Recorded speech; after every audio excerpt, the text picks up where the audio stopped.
Hey guys, what's up? How y'all doing? I'm here to talk to you guys about the new chapter of One Piece, which is on chapter 1179. This chapter right here, oh my lord, to think that was the appearance of the one of that one. I'm like, holy crackerjackers, dude. I'm looking forward to like next chapter, but it won't happen next week. That week after, I had a feeling something like this was gonna happen, or many of us had a feeling because Oda has always been this kind of person to do crazy stuff. So, if anything else, let's just get this chapter summary right away.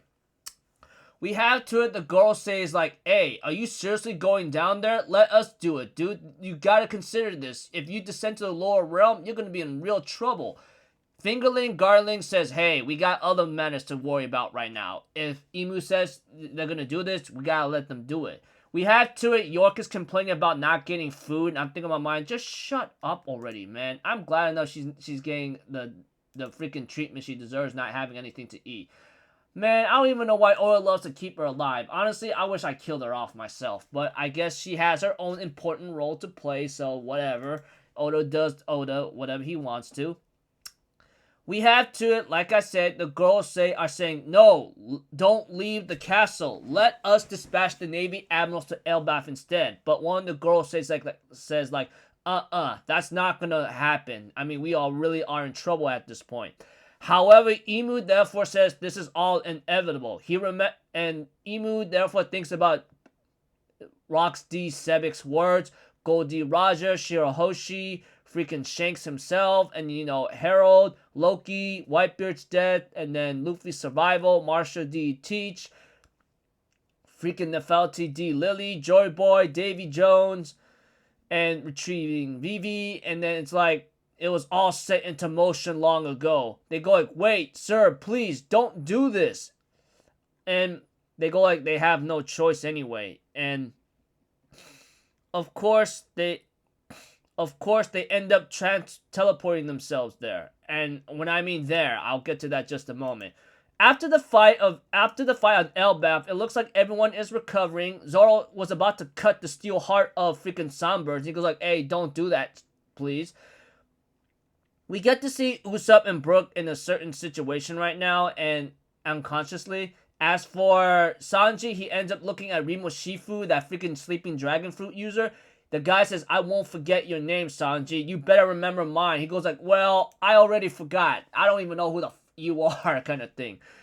Gunko is literally in frozen ice. And we get to see Luffy trying to eat up right now. And of course, Loki's like, hey, just eat up for now. And then we'll get to your friend soon. We have to it that Nami sees a giant, dangerous lightning bolt, and we get to see that a magic circle showing up, and then we get to see some music playing, going dodoron, dondoron, dondoron, rar, rar, rahu, dan, dan, dan, dan, dan, dan, dan, dan, and then a giant freaking lightning bolt, or how Shokuhaki is unleashed. They go like, what the hell is that, dude? And we get to see that Emu shows up at Elbaf Castle. However, they are coughing up blood, and Emu is transforming, and his real appearance shows like that of a freaking devil. Like, seriously. Even Sunburst and Remo Shifu is like, are you serious right now? What the hell are they doing here? And then the chapter ends off with Emu showing his true face and true body, and is coughing up some blood. And it's like, oh, shish kebab. Wow, so this is why the girl says like, hey, you should not go, let us go. And this shows that Emu's like, I will go either way because this was all inevitable eventually. To be honest with you, at this point, I think if Oda is trying to kill off Emu, it will be very bad. I hope he doesn't do that because Emu is strong, but to see him cough up blood, I don't know why Oda decides to make him look so weak. But I guess it's to also show like why, if he is so powerful, as many people will ask, why didn't he leave the castle? So I guess him leaving the castle comes with the price. We don't really know why, but it might be related to his powers or some kind of like possible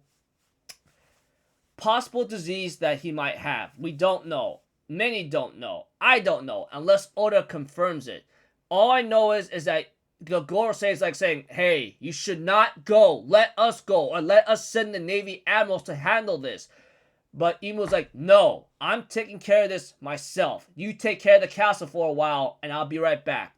And he teleported there, and he's coughing up blood. So if Oda's gonna give Emu a handicap, I don't know what the reason is, but I really hope it's acceptable. Because I see Emu as a final boss, okay? But to see him weaken like this is kind of conflicting for me.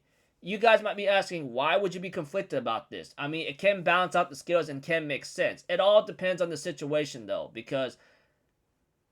And I guess, like, whatever reason why Oda decides to say Emu should not leave the castle, understandable. Because we all know and see what Emu can do. And he's... I guess it's a... I guess we could call it a he or she. That has yet to be determined. But either way, I guess the reason why Emu is not allowed to leave the castle or so is because I guess this is what happens. If they descend in the lower realm, I guess they get weaker, or whatever the reason is. We don't know why. But all I can really tell you, the ability they have is nothing more than a devil or something like that. We don't really know, like, what the ability that Emu has is called, but I'm pretty sure it may come at a price. We don't know. I don't know. But I look forward to seeing Oda giving a lot of explanation. Because Emu, like I said and repeating myself all the time, forgive me, I do apologize, is the final boss to me. And I don't want him to be killed off too easily. Even if there's a price or a handicap upon him. At least, if anything else, he's better off destroying Elbaf or, like, destroying many giants as best as possible before Luffy and his other friends and some of the giants escape, leaving Elbaf behind. No choice. I'm willing to accept that at least. Although, like, it all depends on the situation. I mean, like, we'll see how it goes. But I hope Oda doesn't kill off Emu easily. Because I see him as a final boss. And if he has to be killed off, it'll have to be towards the real final battle of One Piece. No way in heck he should be having his head cut off this easily. Other than that, that's my only concern. Although, like, whatever the reason why Oda decides to put in that, like, Emu getting weaker and coughing up blood after teleporting to Elbaf, I hope there'll be a very good explanation. But we'll see how it goes. And I hope it's acceptable. Because I don't want Emu to, like, get killed off, man. He is way too important and way too strong right now. And seeing him cough up blood, either Oda's just handicapping him to make it acceptable, or who knows what. So, until then, I'll see you guys later. I'm Alphazito. Have a good day. I'll see you guys next time, alright? Peace out. Bye-bye. Ta-ta-da!